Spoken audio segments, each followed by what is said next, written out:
Tarihin efsanevi savaşçıları, Vikingler ve Spartalılar. Hangisi daha sert, daha güçlüydü ve olası bir savaşta öne çıkardı? Vikingler, Kuzeyli Yağmacılar olarak bilinir. Milattan sonra 8. ve 11. yüzyıllar arasında Avrupa'ya dehşet saçtılar. Uzun tekneleriyle hızlı baskınlar düzenlediler ve denizcilikte ustaydılar. Silahları, baltalar, kılıçlar ve yuvarlak kalkanlardı. Oldukça güçlü, yıkıcı ve vahşilerdi. Spartalılarsa antik Yunan'ın savaş sanatının zirvesiydi. Sert bir askeri eğitime dayalı agoge sistemi, her erkeği çocuk yaşta adeta bir savaş makinesine dönüştürüyordu. Termofili Muharebesi'nde sadece 300 Spartalı askeri, 10 binlerce Pers'i yok etmeyi başardı.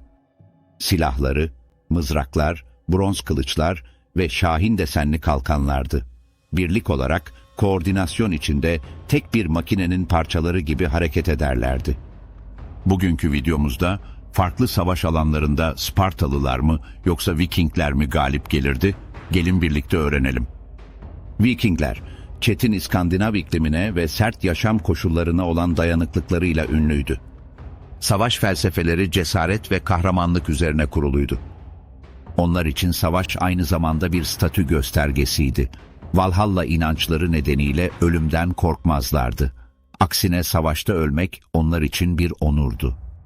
Hafif zırh ve etkili baltalarıyla hızlı hareket kabiliyetine sahiplerdi. Spartalılarsa katı agoge eğitim sistemi sayesinde ta çocukluktan itibaren profesyonel bir asker olarak yetiştirilirdi. Tarihte mükemmel birlik formasyonları ve taktiksel zekalarıyla ön plana çıkmışlardı.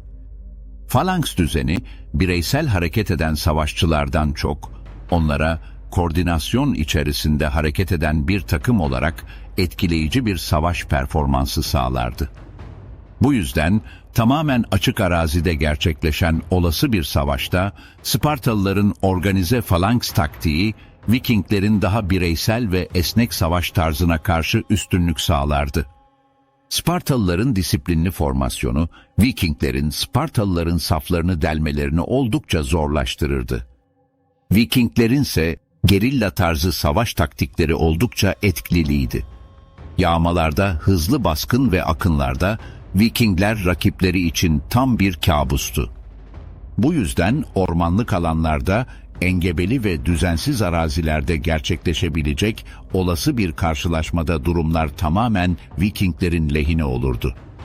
Vikinglerin ezici gücü, çevikliği ve sert saldırıları bu tür ortamlarda Spartalıların falanks düzenlerini bozar, hareket etmelerini zorlaştırır, onları bireysel olarak savaşmaya zorlayarak avantajlarını ortadan kaldırırdı.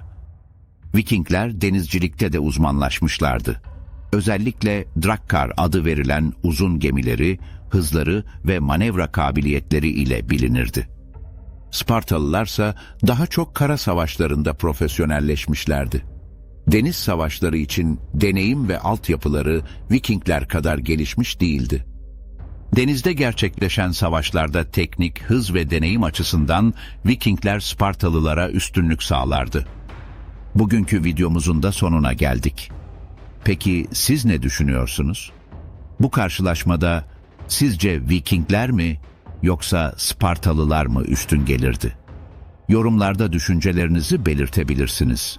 Eğer videoyu beğendiyseniz ve bu tarz içeriklerin gelmesini istiyorsanız beğen butonuna basmayı ve yeni bölümler için kanalımıza abone olmayı unutmayın.